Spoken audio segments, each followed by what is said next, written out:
Hello everyone, so this is the Ariel doll before I customize her. She has the usual hair color that Ariel has in the movie, bright red hair, and is wearing currently a bathing suit of sorts, which for this customization I plan to turn into a corset, maybe, since it looks awfully a lot like one, even though it's not fully that way. This doll I intend to make a steampunk-like, be part of a Steampunk-Cyborg sort of thing. I began by painting the corset silver, and I made the rest of it blue, but different shades of blue. And I emphasized gold on it to make it stand out more in some ways. I felt like it worked, and as an artistic bit.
I also decided to make it different shades of blue for the sake of it, because I felt like it gave it more everything things. As for this part, I felt like I needed to give her a metallic feel, as in the tights would be metallic. Also, I thought it would make her every part of her stand out, including her feet, which I didn't show, but I painted them the same color, silvery. So that was why I decided to do that. I think it made it work more in some ways. I also began making her silvery tights, as I felt like that was important for the appearance of her.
So I removed her paint, and then I started repainting. It didn't fully work the entire first time.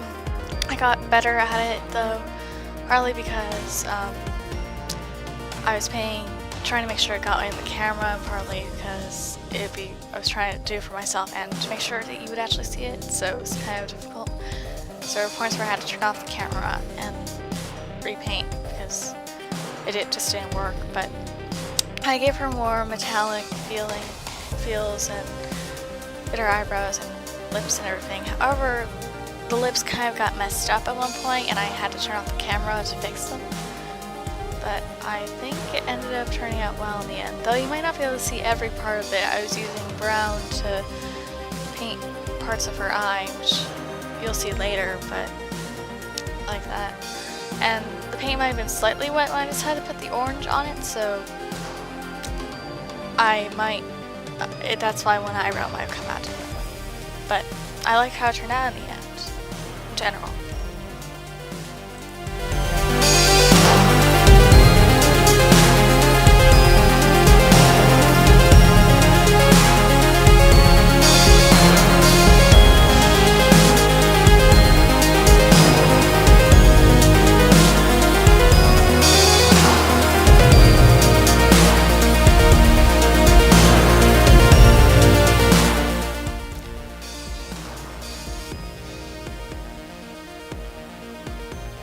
I had to remove the lips because it didn't work out the first time, so you're probably seeing this at that point. I might have reordered it wrong when putting it in, but I'm pretty sure that is correct. Around that time, I was trying to make sure that the lips were a lighter color while I was trying to still get the teeth in there, because the teeth and the lips just didn't work exactly well together, and when I messed up, it made it look like she was scowling, which was not exactly a good thing, so I had to fix that. Around that time, it got better once the camera was off, but I think I might in the future decide to use a camera that does not face in that direction and instead face from above, if that is at all possible. And once I find the way, since I know several YouTubers actually do use that. I decided to paint her eye green, as I felt like showed it was a very bright green color which I'd used before, but I felt like it fit her personality and stuff like that. I do believe this character would be used in one of my novels at one point, though I'm not entirely sure which novel or when. I do know I had a steampunk novel a while ago that I decided I wanted to write, however I didn't actually write it as I was writing other novels. But I do imagine she might be a possible main character or at least side character in those novels.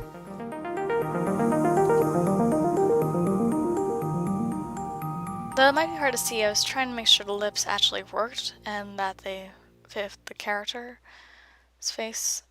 I also later decided to give her freckles, as you'll see. I kind of gave her an Anne Shirley look, in some sense, a steampunk Anne Shirley, as the end result, though that was not the full intention to begin with, though I've had and created several natural red hair dolls before. If you can say having yarn hair is at all natural. Because you cut off the other part of the hair that they had before. And that might not be natural, it might be like the doll version of dyeing hair, but I'm not sure.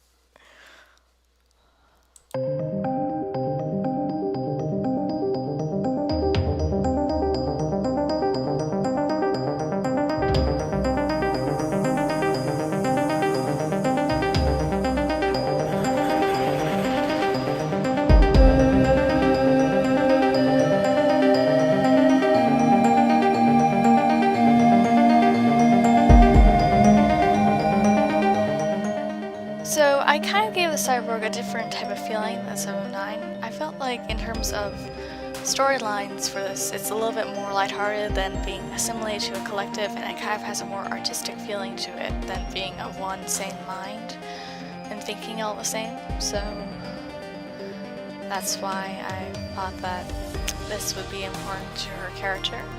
I also later decided to make it gold, give gold things in there for the part where there would be a pupil, and the little shine there as if it's black instead of white, as you'll see later.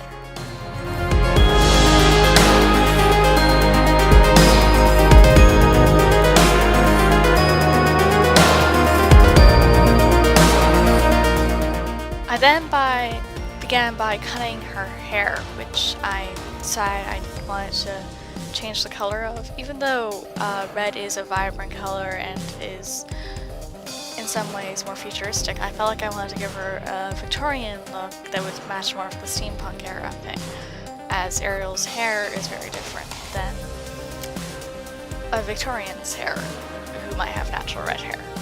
I also looked at Victorian hairstyles once I was done cutting her hair, and gave a little bit of it, like having the bun up, but not fully having the whole hair up. So it's not exactly fully Victorian, but it is inspired by Victorian, because it's a steampunk universe and not everything will be exactly historically accurate in terms of it.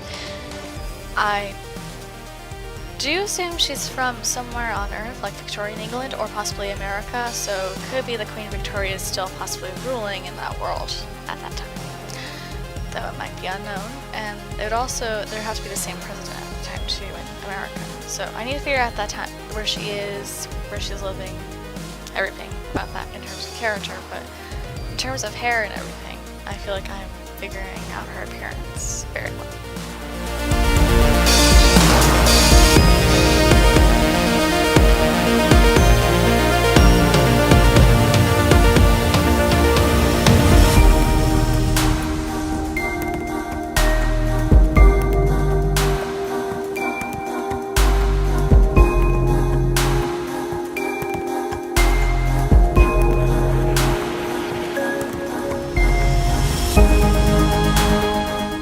So next, I briefly showed her Victorian style skirt I was working on, and then I focused on the gears, which I painted on. Her hand was been on, so I painted silver on it, and then gave her a bun to kind of give it a robotic feel. I then did the same for her back, as to make it look more cyborg-like, and gave her star patterns and stuff. I also glued buttons on the front. Here are they before I painted them, and here are them after I painted them. Here's before, and here's after I painted her and did her hair and everything.